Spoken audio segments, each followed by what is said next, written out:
അപ്പോൾ ആദ്യത്തെ സിനിമ തന്നെ വലിയ സിനിമ ആയതുകൊണ്ട് രണ്ടാമത്തെ സിനിമ അതിൻ്റെയും മുകളിൽ ചെയ്യണം, അല്ലെങ്കിൽ അതായിരിക്കും ഒരു മേക്കർ എന്നുള്ളത് എൻ്റെ പേഴ്സണൽ ആഗ്രഹം.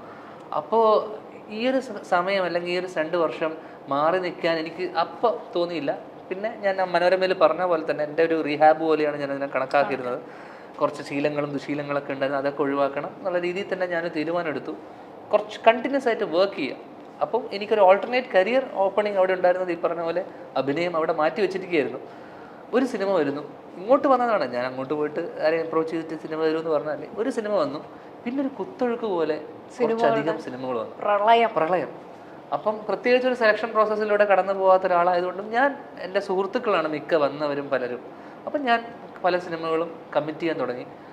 എല്ലാവരും ബിഗിനേഴ്സ് ആയിരുന്നു, അവരൊന്നും ഒരിക്കലും അവരുടെ സിനിമ മോശമാക്കണം എന്ന് വെച്ചിട്ട് ചെയ്യുന്നില്ല. പക്ഷേ എവിടെയൊക്കെയോ അവരുടെ കാൽക്കുലേഷൻ പാളി പോകുന്ന സമയത്ത് വീണുപോയ സിനിമകളുണ്ട്. അതിലും നന്നായ ഓഡിയൻസ് ഉടൽ എന്ന് പറഞ്ഞ സിനിമ അത്യാവശ്യം നല്ല അഭിപ്രായം കിട്ടി. ഒടുക്കം ഇപ്പോൾ നദികൾ നല്ല അഭിപ്രായം കിട്ടും. സന്തോഷം. എന്നാലും ഒരു ദിവസം എത്ര കഥ വരെ കേൾക്കാറുണ്ട്? എല്ലാ ദിവസവും ഞാൻ കഥ കേൾക്കുന്ന ആളാണ്. അത് ഒരുപാട് സിനിമ ചെയ്യാൻ വേണ്ടി കഥ കേൾക്കുന്നില്ല, അങ്ങനത്തെ ബ്രെയിൻ സ്റ്റോമിങ് അല്ലെങ്കിൽ അങ്ങനത്തെ സെഷൻസിലൂടെയാണ് പലപ്പോഴും നമ്മൾ കഥകൾ കേട്ടോണ്ടിരിക്കുമ്പോഴാണ് അത് എനിക്ക് ഗുണം ചെയ്യുന്നുണ്ട്. നാളെ ഞാനൊരു കഥ ആലോചിക്കുമ്പോഴും ചിലപ്പോൾ അയാൾ പറയുന്ന ഒരു കഥയിലായിരിക്കാം, അല്ലെങ്കിൽ അയാൾ പറയുന്ന ഒരു സംഭവത്തിന് എനിക്കൊരു എന്തെങ്കിലും ഒരു ഐഡിയ കിട്ടും. അപ്പോൾ അങ്ങനെയുള്ള നറേഷൻ അല്ലെങ്കിൽ അങ്ങനെയുള്ള ബ്രെയിൻ സ്റ്റോമിങ് സെഷൻസ് ആണ് നമുക്ക് ഔട്ട്സൈഡേഴ്സ് ആയിട്ടുള്ള അല്ലെങ്കിൽ പുറത്തുള്ള ആൾക്കാരുടെ ഇൻട്രാക്ഷനിലൂടെയാണ് നമ്മൾ പലപ്പോഴും പുതിയ പുതിയ സബ്ജക്റ്റുകളും ചെയ്യുമ്പോഴാണ് നമുക്ക് പുതിയ പുതിയ ഐഡിയാസ് കത്തുക. അതുകൊണ്ട് തന്നെ ഞാൻ ഒരു ദിവസം മിനിമം ഈ പറഞ്ഞ പോലെ 1-2 സബ്ജക്റ്റുകൾ കേൾക്കാൻ ആഗ്രഹിക്കുന്ന ആളാണ്. എന്നുവെച്ചാൽ എല്ലാ ദിവസവും കഥകൾ കേൾക്കുന്നതല്ല, എന്നാൽ പോലും വരുന്ന കഥകളൊക്കെ ഞാൻ മിക്കതും കേൾക്കാറുണ്ട്. ഞാനൊരു കാര്യം ചോദിച്ചോട്ടെ, എപ്പോഴെങ്കിലും ഇപ്പം ഇന്റർവ്യൂ ഒക്കെ ഇത്രയും സൂപ്പർ ഹിറ്റാണ്, വൈറലാണ്, ധ്യാനിന്റെ മുഖം കണ്ടാൽ തന്നെ ഡിജിറ്റലി എല്ലാവരും ഇങ്ങനെ അടുത്തത് എന്താണ് ഇന്റർവ്യൂ കൊടുക്കാനും കേൾക്കാനും ഇങ്ങനെ കാതോർത്തിരിക്കുകയാണ്.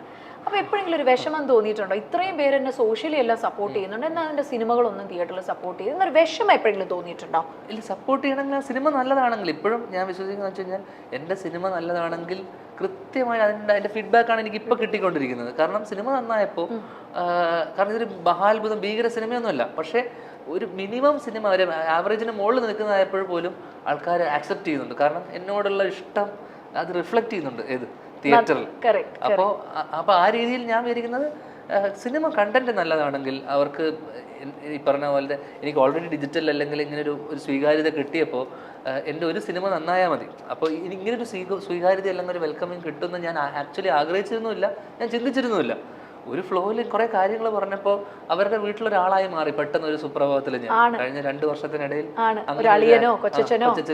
അല്ല, തലതെറിച്ച എല്ലാ കുടുംബത്തിലും കാണുമല്ലോ ഒരു തലതെറിച്ച ചെക്കൻ. സ്നേഹമാണ് അതായത് പറഞ്ഞത്, ചീത്ത കുട്ടികളോട് എപ്പോഴും കുടുംബക്കാർക്കും ഒക്കെ ഒരു വേറൊരു ലെവൽ ഓഫ് അനുകമ്പയും ഒരു ഇഷ്ടമുണ്ടാവും. ചീത്തക്കുട്ടി അങ്ങനെ സ്റ്റാമ്പ് ചെയ്ത് അങ്ങനെ ഒരു ബാഡ്ജ് എനിക്ക് കിട്ടി. അപ്പോൾ അങ്ങനെയുള്ള ഒരാളായതുകൊണ്ട് തന്നെ അവരുടെ വീട്ടിലൊക്കെ എല്ലാ കുടുംബത്തിലും പലരും എന്നോട് പറഞ്ഞു വെച്ചാൽ ചേട്ടനെ പോലെ ഒരാൾ ഞങ്ങളുടെ കുടുംബത്തിലുണ്ട്. അങ്ങനെ എല്ലാ കുടുംബത്തിലും ഉണ്ടാവും ഒരു മറ്റേ എന്താ പറയണ്ട കുത്തിത്തിരിപ്പും എല്ലാ പ്രശ്നക്കാരനും അല്ലെങ്കിൽ അലമ്പനായിട്ടുള്ള അങ്ങനെ അലമ്പനാണ് ഞാൻ. അപ്പോൾ ആയിരുന്നു ഞാൻ ഒരു കാലം വരെ. അപ്പോൾ ആ കഥകളാണ് ഞാൻ പലപ്പോഴും എൻ്റെ രീതിയിൽ കുറച്ച് മസാലയൊക്കെ ചേർത്തിട്ട് ഞാൻ പല കഥകളും പറഞ്ഞു. ആ കഥകളിലൂടെയാണ് എനിക്ക് സ്വാഭാവികമായിട്ടും എനിക്ക് ഒരു സ്വീകാര്യതയും ആൾക്കാർ ഇഷ്ടപ്പെട്ടു തുടങ്ങി. പിന്നെ കഥ പറച്ചൽ പണ്ട് മുതലേ ഉള്ളൊരു അല്ല. എന്നാൽ ഈ ഒരു പ്രായത്തിൽ ഇത്ര എക്സ്പീരിയൻസ് എവിടെയാണ്? കാരണം പല കഥകളും വീട്ടിൽ നിന്നാണ്, പലതും അച്ഛനായ ശ്രീനിവാസൻ സാറിനെ പറ്റിയാണ് അല്ലെങ്കിൽ വിനീതേട്ടനെ പറ്റിയാണ്. ഇത്ര എക്സ്പീരിയൻസ് നിങ്ങൾ ഈ കുഞ്ഞുനാൾ തൊട്ട് ഇതിങ്ങനെ നോക്കിക്കൊണ്ടിരിക്കുമായിരുന്നു. ഇതെങ്ങനെ എവിടെ നിന്ന് ഇങ്ങനെ ഈ ഓർമ്മയിൽ സൂക്ഷിച്ചു വയ്ക്കുന്നതിനെ? അല്ല, ഞാൻ പറഞ്ഞ ഇതിനെയൊക്കെ ഞാൻ എൻ്റെ കഥകളിലൊക്കെ ഞാൻ പറഞ്ഞിരുന്ന കഥകളിലൊക്കെ ഞാൻ പറഞ്ഞ കാര്യങ്ങളിൽ പോലും ഇപ്പം ഞാൻ എൻ്റെ വീട്ടിൽ ഒരു തവണ കല്ല് ചെത്താൻ വേണ്ടി വന്ന ഒരാളടുത്ത് ഞാൻ ചോദിച്ചു, പുള്ളി ഇങ്ങനെ ചെത്തുന്ന കണ്ടിട്ട് ഞാനൊരു കഥ ഇൻ്റർവ്യൂവിൽ പറഞ്ഞാൽ പുള്ളി എന്നോട് പറഞ്ഞു, മോനെ പഠിക്കണമെന്ന് ചോദിച്ചു ഇത് ചെത്തുന്ന കണ്ടിട്ട്. ഞാനപ്പം പറഞ്ഞു, നിൻ്റെ വീട്ടിൽ AC ഉണ്ടോ എന്ന് ചോദിച്ചു. നീ ചെത്തി ഇത് ഈ പണി തന്നെ ചെയ്തു. അപ്പം ഭയങ്കര അറഗൻസ് ആണ് ആ സമയത്ത്. പിന്നെ ഞാൻ കുറച്ച് റൂം പോയിട്ട് പിന്നെ ഞാൻ ആ പ്രായത്തിൽ തന്നെ ഞാൻ ചോദിച്ചു, എന്തൊരു പോട്ട് എങ്ങനെയൊക്കെ ചോദിക്കണം, ഞാനെന്തൊരു കിഴങ്ങനായിരിക്കണം. അപ്പം എനിക്ക് അന്ന് തന്നെ ഞാൻ തന്നെയായിരുന്നു എൻ്റെ ഏറ്റവും വലിയ ക്രിട്ടിക്. ഓക്കെ, അപ്പം ഞാൻ ആലോചിച്ചിരുന്നു എന്തൊരു ഊളയായിരുന്നിരിക്കണം ഞാൻ ഇങ്ങനെയൊക്കെ ചോദിക്കണമെങ്കിൽ, അല്ലെങ്കിൽ ഇങ്ങനെയൊക്കെ ചിന്തിക്കണമെങ്കിൽ ഞാൻ എന്തൊരു. അപ്പം എനിക്കൊരു 3rd person പെർസ്പെക്റ്റീവ് ഉണ്ടായിരുന്നു എൻ്റെ കാര്യത്തിൽ തന്നെ. മൂന്നാമതൊരാൾ ഇതിനെ അനലൈസ് ചെയ്യുമ്പോൾ ഇവരെന്തൊരു തല്ലിപ്പൊളിയാന്നുള്ളൊരു സാധനം എനിക്ക് എന്നെ പറ്റി തന്നെ പലപ്പോഴും തോന്നിയിട്ടുണ്ട്. അതാണ് ഞാൻ മദ്യപിച്ചിരുന്ന സമയത്തും റിയാലിറ്റിയിലോട്ട് വരുന്ന സമയത്ത് ഞാൻ പലപ്പോഴും വിചാരിച്ചിട്ടുണ്ട് എന്തൊരു കൂതറയായിരുന്നു ഇന്നലെ. ഇന്നലെ ഇത്രയും ഓവറായി കുറ്റബോധം തോന്നാറുണ്ടായിരുന്നു അന്ന്. ഈ കള്ളുകൂടിയന്മാർക്ക് പറയാറുണ്ട്, ഈ കള്ളു കുടിച്ച് പിറ്റേ ദിവസം രാവിലെ എണീറ്റ് കഴിയുമ്പോൾ ഭയങ്കരമായിട്ടും കുറ്റബോധം. കുറ്റബോധത്തിനേക്കാളും കുറ്റബോധമല്ല, എനിക്ക് പലപ്പോഴും തോന്നിയിട്ടുണ്ട് എന്തിനാ ഇങ്ങനെയൊക്കെ പറയണമായിരുന്നു. അല്ലെങ്കിൽ ഞാൻ എന്നുവെച്ചാൽ എൻ്റെ കൂടെ ഇരിക്കുന്ന ആൾക്കാരെയൊക്കെ ഞാൻ തറം പറ്റിക്കുക എന്നൊക്കെ പറഞ്ഞ പോലെ ഷെയിം ചെയ്ത് വിടില്ലേ, കളിയാക്കുക ഇതാക്കുക. അപ്പം അലമ്പാക്കില്ല, ഒരു പരിപാടിക്കകത്ത് നിന്നിട്ട് കുളമാക്കുമല്ലോ, ആ കുളമാക്കലായിട്ടായിരുന്നു. പ്ലസ് ഫൺ ലവിങ് ആയിരുന്നു അന്നും ഇന്നും. പിന്നെ നമ്മളുള്ള സ്ഥലത്ത് നമ്മൾ തമാശ പറഞ്ഞ് നമ്മൾ ഹാപ്പിനെസ് സ്പ്രെഡ് ചെയ്യുക എന്നുള്ളൊരു സാധനം അന്നും ഇന്നുണ്ടായിരുന്നു. പക്ഷേ എന്നാൽ പോലും ഒരു ലെവൽ വിട്ട് കഴിഞ്ഞാൽ ഞാൻ പറയാം എന്നുള്ള സാധനം. അപ്പോൾ പിറ്റേ ദിവസം ആകുമ്പോൾ റിയാലിറ്റിയിലോട്ട് ഞാൻ വരുമ്പോൾ ഇത്രയൊക്കെ വേണ്ടി എന്തിനായിരുന്നു, എന്തൊക്കെയാ പറഞ്ഞത്, ഇങ്ങനെയൊക്കെ സംസാരിക്കേണ്ടിയിരുന്നില്ലല്ലോ. കള്ളുകൂടി എല്ലാം ഇപ്പൊ പൂർണ്ണമായിട്ടും കള്ളുകൂടി, സിന്തറ്റിക് ഡ്രഗ്സ് എല്ലാം മാറ്റി. പുകവലി ഷൂട്ടിനിടയിൽ മാത്രം പുകവലിക്കുന്നുണ്ട്, ബാക്കി എല്ലാം എന്നേക്കുമായിട്ട് അവസാനിക്കും. എല്ലാം ഫുൾ സ്റ്റോപ്പ്. പെട്ടെന്ന് ഒരു ദിവസമാണ് അത് ചിന്ത വന്നത്, ഇന്ന് ഞാൻ നിർത്തും, ഇനി ഈ മൊമെന്റ് തൊട്ട്, അങ്ങനെ ഒരു ചിന്തയായിരുന്നു.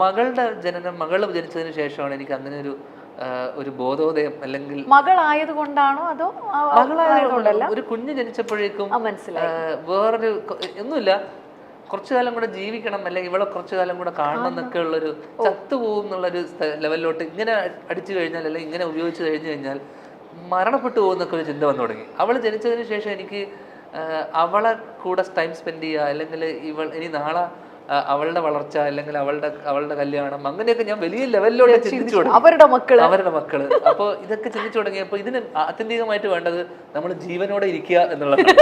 അത് ജീവനോടെ ഇരിക്കണമെങ്കിൽ ഇത്തരം ശീലങ്ങൾ ഉണ്ടെങ്കിൽ ഒരിക്കലും അധികകാലം ജീവിക്കില്ല. അതിന് മുമ്പ് കാരണം നിങ്ങളുടെ രണ്ടുപേരുടെ അർപ്പിതയുടെ ഒരു ലവ് മാരേജ് ആയിരുന്നു. അപ്പൊ അർപ്പിത ഒന്നും പറഞ്ഞിട്ടില്ല ഇത് നിർത്തണം? തീർച്ചയായിട്ടും പറഞ്ഞിട്ടുണ്ട്. പക്ഷെ കാമുകിമാര് നമ്മൾ ഇതുപോലത്തെ കാര്യങ്ങൾ പറയുമ്പോൾ നമ്മളെ മൈൻഡ് ആക്കില്ലല്ലോ സ്വാഭാവികമായിട്ടും. ഭാര്യയായിട്ട് വന്നപ്പോഴും ഭാര്യയായിട്ട് വന്ന ഒരു 1.5 വർഷം കഴിഞ്ഞപ്പോഴേ, കാരണം ഞങ്ങൾ ഒരുമിച്ചിരുന്ന് ചെറിയ രീതിയിൽ അടിച്ചുകൊണ്ടിരുന്ന ആൾക്കാരാണ്, ഞങ്ങൾ ഒരുമിച്ച് ചില്ലിക്കൊണ്ടിരുന്ന ആൾക്കാർ ഇത്. അപ്പോൾ അവൾ അതിനെ പ്രോത്സാഹിപ്പിച്ചിരുന്നുമില്ല. പക്ഷെ എന്നാൽ പോലും എന്നോട് പറഞ്ഞിരുന്നു ഒരു ലിമിറ്റ്. ഏത് ഇന്ന് ഞാൻ അവളെ ലിമിറ്റ് ചെയ്യേണ്ടി വരുന്ന അവസ്ഥയുണ്ട്. അത് വേറെ അതിൻ്റെ ഒരു ഐറണി അതാണ്. അപ്പോൾ അന്ന് പറഞ്ഞത് ഇതൊക്കെ കുറച്ച് കാലം കഴിയുമ്പോൾ നിർത്താം. ഞാൻ പറഞ്ഞു നിർത്താം പതിയെ പക്ഷെ അതിൻ്റെ ഒരു കാരണം പോലെ, അല്ലെങ്കിൽ എൻ്റെ ജീവിതത്തിൽ ഒരു പെൺകുഞ്ഞുണ്ടാകുമ്പോഴേക്ക് അതൊക്കെ ഒരു സുപ്രഭാതത്തിൽ ഇതൊക്കെ ഒരാളുടെ വരവോടുകൂടി ഇതെല്ലാം നിർത്തേണ്ടി വരുന്നൊരു സാഹചര്യം ഉണ്ടാവുകയും ഞാനൊരു തീരുമാനം എടുക്കുകയും ചെയ്തത്. ഓ സ്വീറ്റ്. അല്ല, ഇപ്പം ഞാനൊരു കാര്യം കൂടെ ചോദിച്ചോട്ടെ. സാധാരണ ഈ കള്ളുകൂടിയന്മാർക്ക്, ഞാൻ അന്നത്തെ കാലത്താണ് പറയുന്നത്, ഭയങ്കര സിഗ്നേച്ചർ എന്തെങ്കിലും കാണും. ചില കള്ളുകൂടിയന്മാർ 3 പെഗ്ഗൊക്കെ കഴിഞ്ഞു കഴിഞ്ഞാൽ കരയുക, ഓവറായിട്ട് ചിരിക്കുക, പാട്ട് പാടുക, തെറി വിളിക്കുക, അങ്ങനെ ധ്യാനം ഭയങ്കരമായിട്ട്. ഈ പറഞ്ഞ എല്ലാം ഉണ്ടായിരുന്നു. ഇതിലിപ്പോ പറഞ്ഞ ഒന്നും തന്നെ ഒഴിവാക്കാൻ പറ്റില്ല. ഈ പറഞ്ഞ മീര പറഞ്ഞ ഇതിന്റെ എല്ലാം ഓരോ ഘട്ടങ്ങളായിട്ടാ. കുറച്ച് കഴിയാൻ പാടും, ചീത്ത വിളിക്കും, അലമ്പും, അടിയുണ്ടാക്കും, എന്തൊക്കെ നോയ്സൻസ് ഉണ്ടാക്കാൻ പറ്റുമോ, എന്തൊക്കെ എന്റർടൈൻമെന്റ് പ്ലസ് നോയ്സൻസാ അതിന്റെ ഒരു. കാരണം നേരം വെളുപ്പിക്കുക എന്നുള്ളതായിരുന്നു എൻ്റെ രാത്രി അടി തുടങ്ങിയാൽ പിന്നെ വെളിച്ചം കാണുന്നവർ അടിക്കണം, ഈ വെളിച്ചം കണ്ടിട്ടേ നിർത്തുള്ളൂ, അതായിരുന്നു ശീലം. അപ്പൊ അതിൽ എത്ര എണ്ണം അടിക്കുന്നു, ഇത്ര അടിച്ചാൽ ഫിറ്റാവും, അങ്ങനെയൊന്നുമില്ല, അടിച്ചോടിരിക്കില്ലായിരുന്നു. നേരം വെളുപ്പിക്കുന്നവരെ ഈ പരിപാടി ചടങ്ങ് തീർത്ത് എന്തെങ്കിലും ഈ പറഞ്ഞാലോ കള്ളുകൂടി ഓവറായിട്ട് ഈ വണ്ടി ഓടിച്ചിട്ട് വന്നു വല്ല കേസോ അങ്ങനെ എന്തെങ്കിലും വന്നിട്ടുണ്ടോ? അങ്ങനെ ഓടിക്കാൻ പോയി ബോധം ഉണ്ടായിട്ട് പുറത്തിറങ്ങാൻ പോയി പറ്റാത്ത അവസ്ഥയല്ലേ.